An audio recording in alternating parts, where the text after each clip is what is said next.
나모 따사 바가와또 아라하또 삼마 삼부따사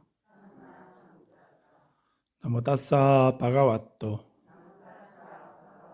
아라하또 삼마 삼부따사. 세상에 존귀하신 님,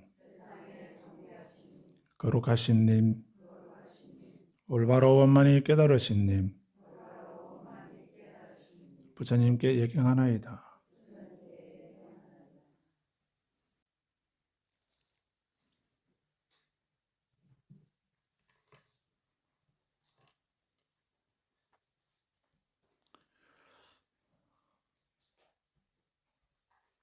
네, 오늘은 이제 팔천송 반야바라밀경, 팔천송 반야경 독경 첫 시작을 하고 또 그 대망의 도해화엄경 읽기 공부를 시작하는 날입니다.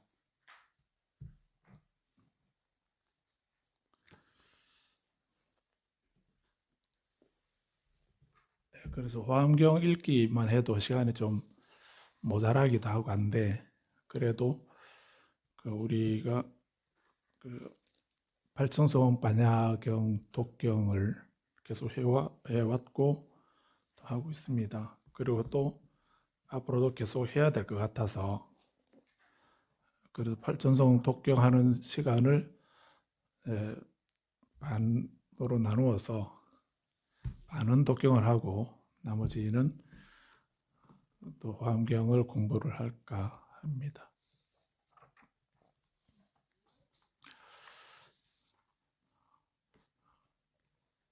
그래서 이렇게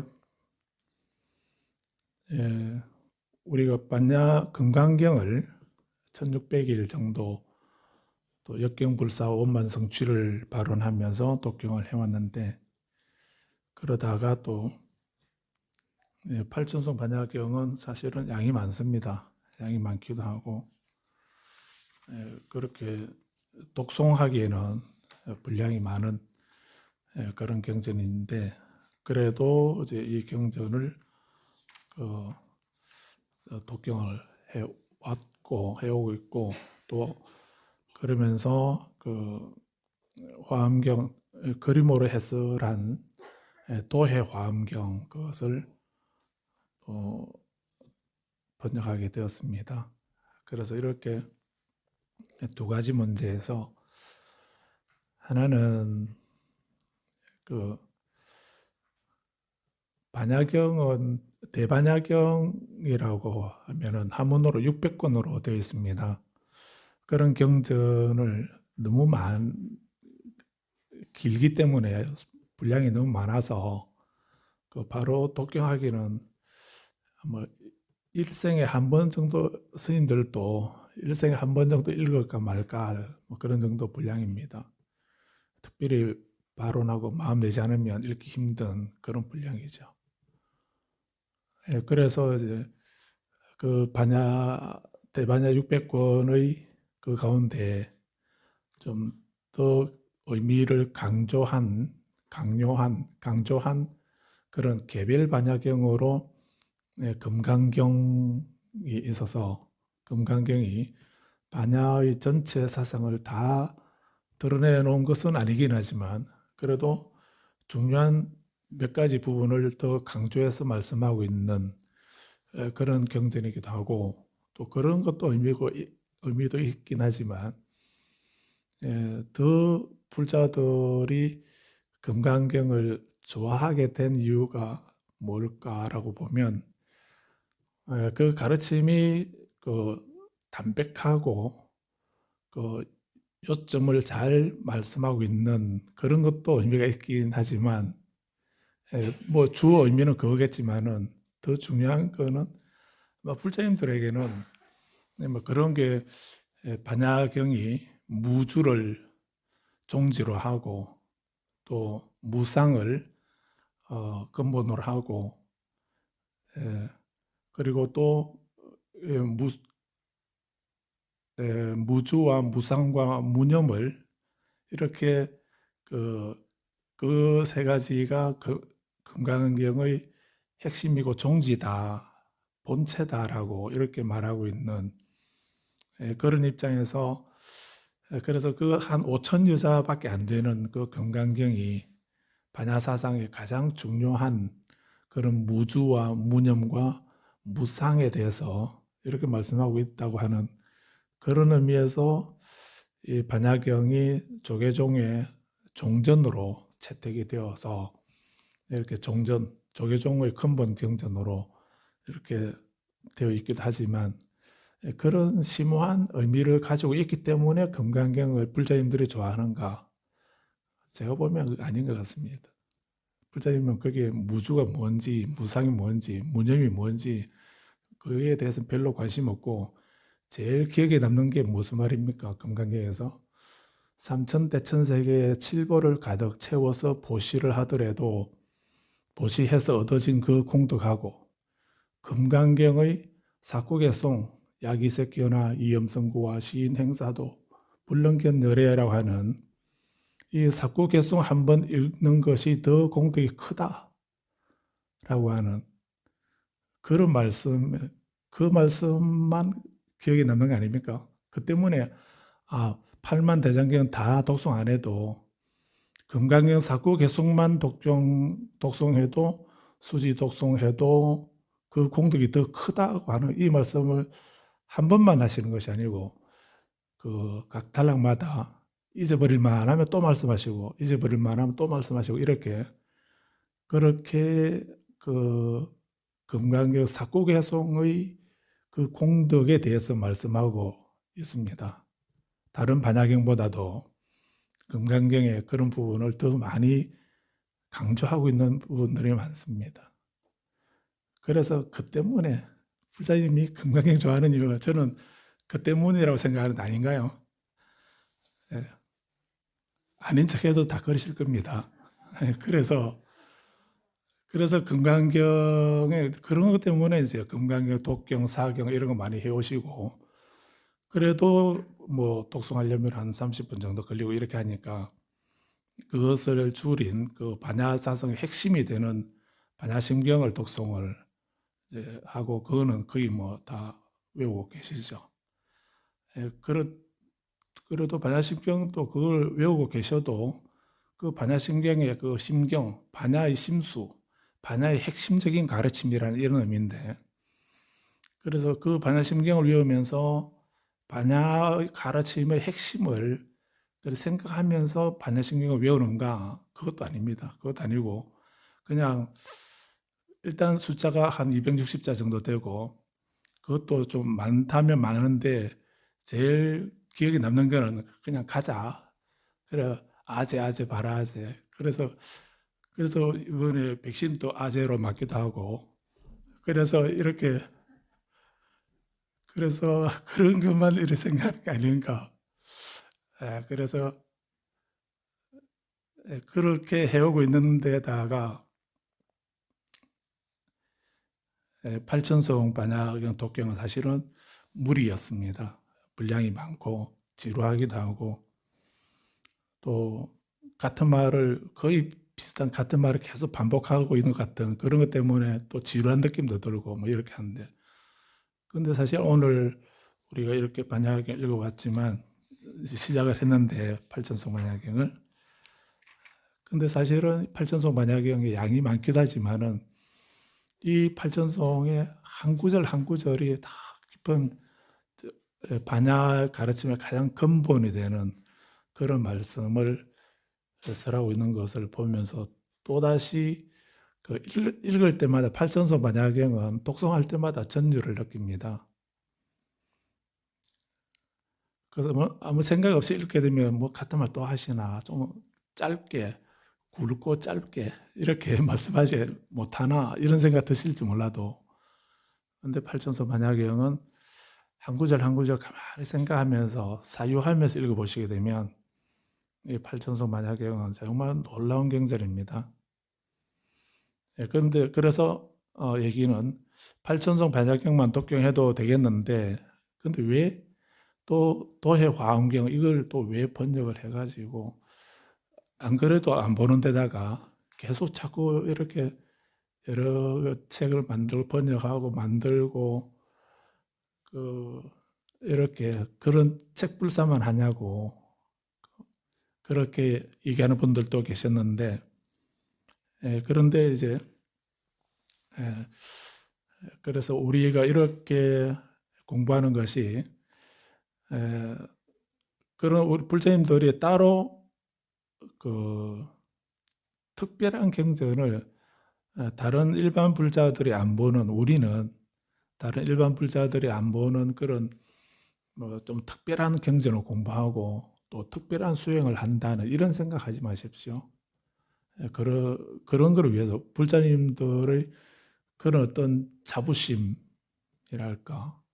이런 거를 갖도록 하기 위해서 제가 이렇게 하는 거 절대 아니고, 그런데 왜 이렇게 이제 팔천송 반야경이나 사실은 우리 뭐 금강경 하나도 제대로 이해 못하고 실천 못하고 있는 상태에서 팔천송을 한다든지 또는 반야이치경을 한다든지 또 화엄경을 하고 법화경을 하고 니까야로 공부하고 그렇게 하는 것이 다른 사람들에게 어떤 다른 불자들에게 어떤 자랑거리나 과시하는 우리는 이렇게 한다라고 뭐 하는 그런 거를 위해서 하는 게 절대 아니다는 것을 기억하시기 바랍니다. 그래서 우리는 이렇게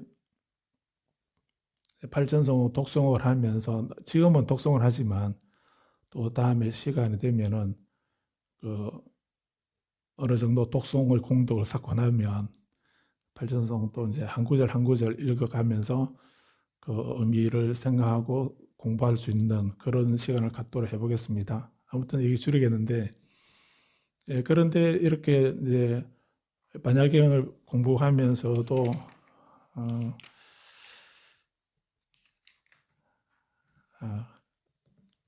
아무튼 팔전송의 내용에서는 제가 시간 때문에 그냥 줄이겠는데요. 부처님이 수보리 존자에게 반야바라미의 법을 보살들에게 설명을 하라라고 하시는 그 말씀에서, 그리고 사리부의 질문, 수보리 존자의 대답, 그 속에 팔천송 반야경의 핵심이 거기 다 함축되어 있었습니다. 그러기도 한데, 그리고 또 거기다가 우리가 화엄경을 공부하게 되는데, 그래서 뭐 하나라도 좀 집중적으로 하면 좋겠다는 생각이 들 수도 있겠는데, 그래서 제가 화엄경을 화엄경 공부나 법문이라기보다도 이 시간은 이제 책이 나와 있으니까 그 불자님들이 개별적으로 책을 보시는 분도 계시겠지만은 끝까지 보기가 좀 힘들기 때문에, 그래서 이 도요 화엄경 법문이라기보다도 그냥 화엄경 읽기를 하려고 합니다.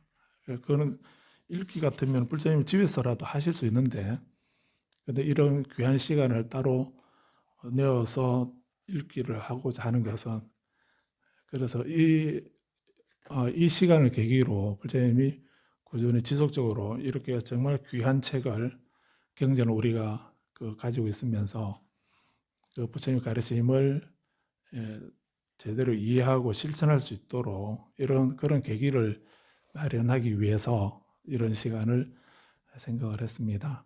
그래서 끝까지 좀 뭐 한 30분 정도 이렇게 얘기할 거라서 한 두 페이지 정도, 두세 페이지 정도밖에는 못 나가겠지만, 그래서 금강경을 1600일 공부하고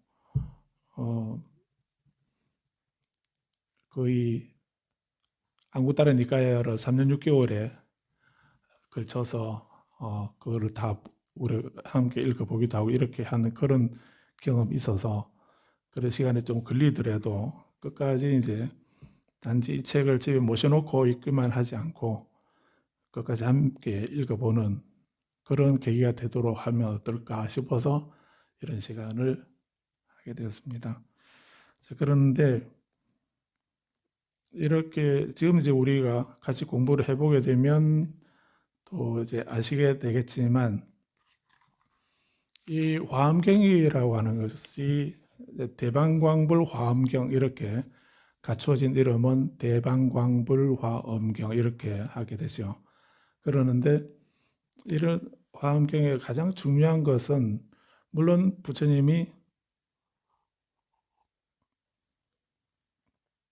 깨달음을 얻으시고 그 삼매 속에서 말씀하셨다는 이런 기록도 있기도 하지만은 더 중요한 거는 그 제목에 보게 되면 그 화엄이라고 이렇게 했습니다. 대방광불 화엄 줄여서 우리가 화엄경 이렇게 하지 않습니까? 그 화엄경, 불화엄경 뭐 이렇게 또 말하고 또 화엄경이라고 이제 줄여서 알고 계시는데 그 화엄이라는 말이 한문으로 무슨 말인가? 화엄, 꽃 화자, 빛날 화자이기도 한데 꽃이라는 의미로 쓰죠. 그리고 꽃 화자 그 꾸밀 음자입니다. 근데 이 말을 이제 갖추어 말하면은 한문으로 무슨 꽃인가? 잡화라고 합니다. 잡화 음식에서 잡화에서 화자를 떼고 음식에서 음을 땄다는 것입니다. 그래서 이 잡화 음식이라는 말은 그 잡다한 꽃 이런 의미도 있는데 여러 가지 꽃을 말하지요. 단일한 그 한 가지 꽃으로 하는 것이 아니고 여러 가지 색깔, 여러 가지 모양, 여러 가지 색깔, 여러 가지 향기가 나는 그런 다양한 꽃으로 어떤 획일화되어 있는 그 부처님의 나라의 정토에는 연꽃이라고 하는 또는 백년화이든지 또는 청년화나 홍년화처럼 그런 부처님 세계에는 연꽃만 있는 것이 아니고 연꽃 한 가지 꽃으로 꾸미는 것이 아니고 부처님 세계에는 다양한 꽃이 있다는 것입니다. 큰 꽃도 있고 어떤 것은 꽃송이가 연꽃도 송이가 큰 수레바퀴만한 그런 큰 꽃이 있는가 하면 자잘한 꽃도 있고 또 연꽃뿐만 아니라 우리 이름을 알 수 없는 수많은 다양한 꽃으로 그 세계는 화려하게 장식되어 있다는 것입니다.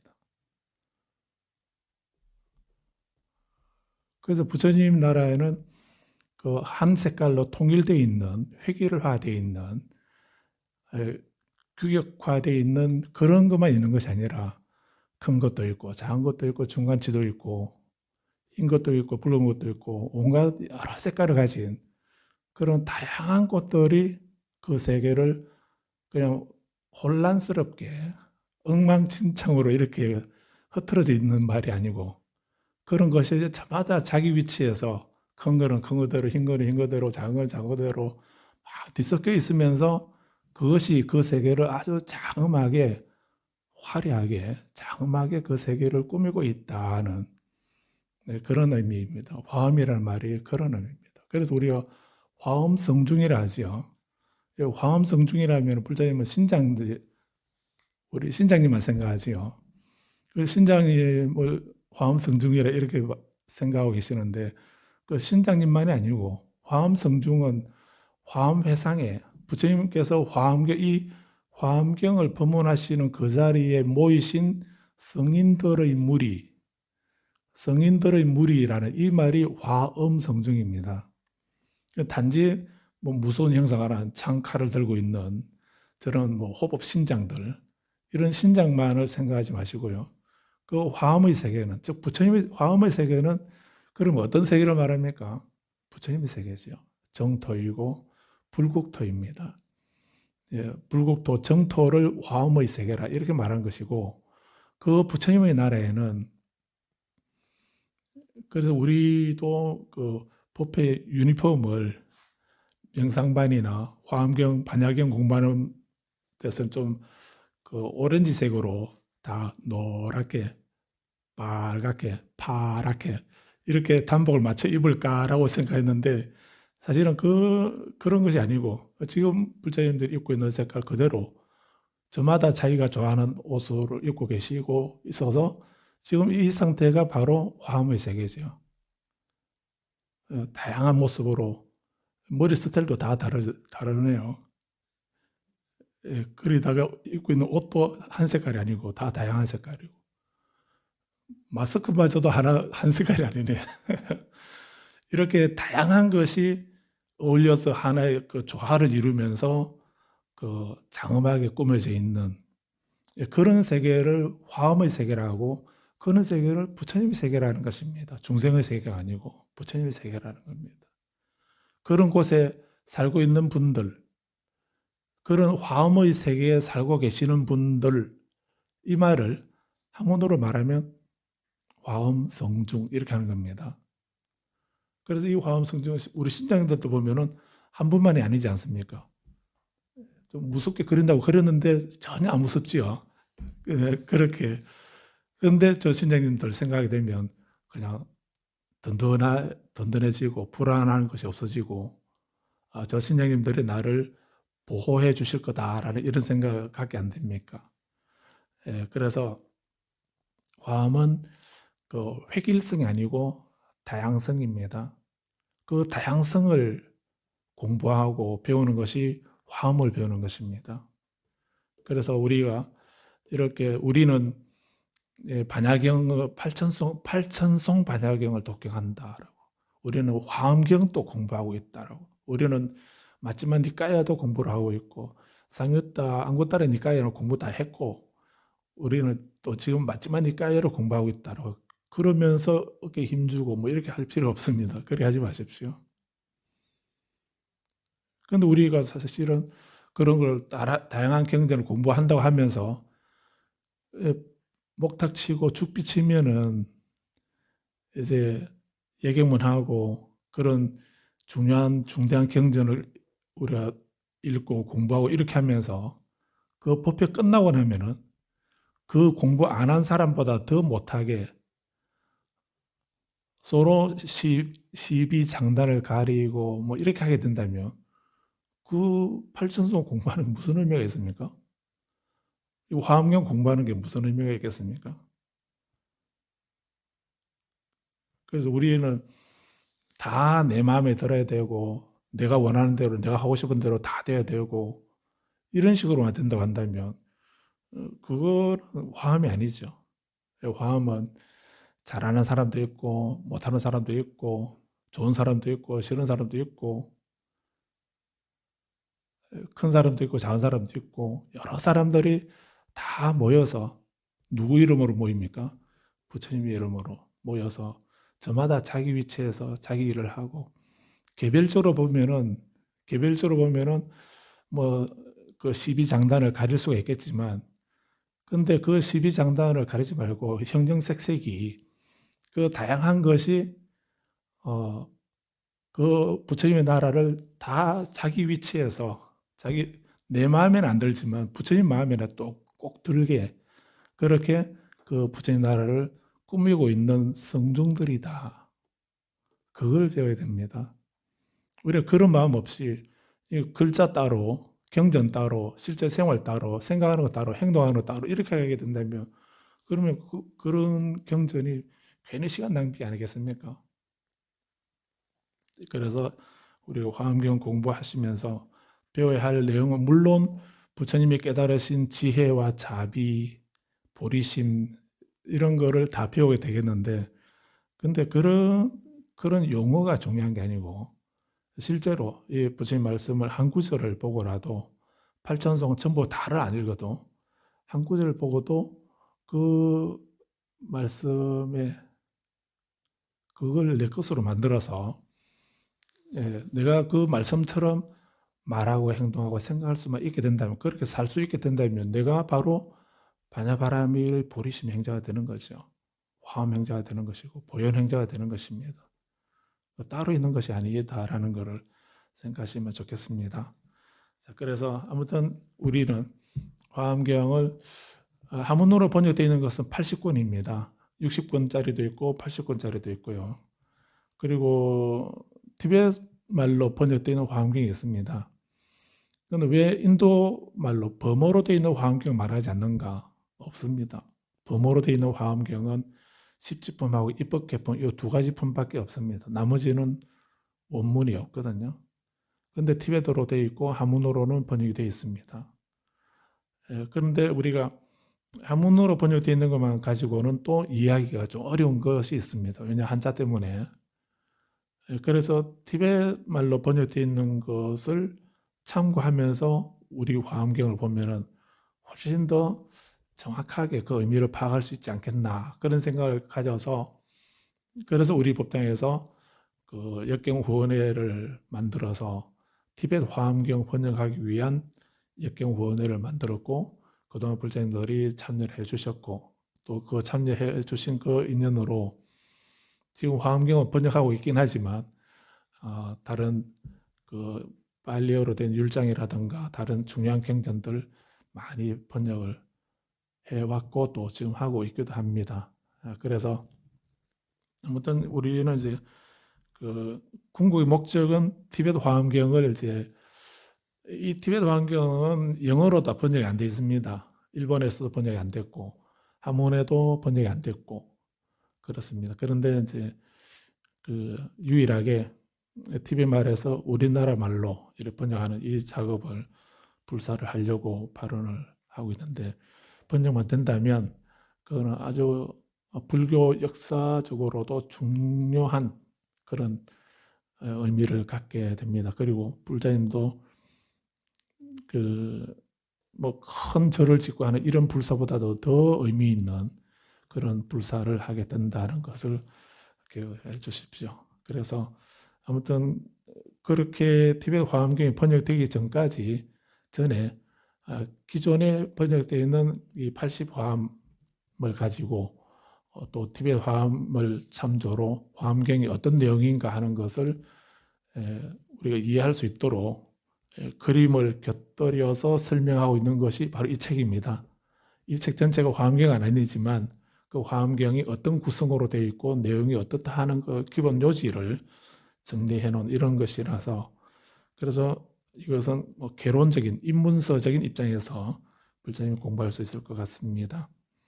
네, 그래서 이런 의미를 가지고 있는 책이라 하더라도 또 책이 두꺼워서 그 불자님의 책꽂이 제일 높은 곳이나 아니면 벽장 제일 깊숙한 곳에 이렇게 모셔만 놓지 읽어보시는 않으실 것 같아서 같이 한번 읽어보자라고 이런 시간을 마련한 것입니다. 그러면 오늘은 이제 첫 시간이니까 그래서 제가 이거 같이 읽으면서 보충 설명을 해드리고 하는 그런 식으로 하겠습니다.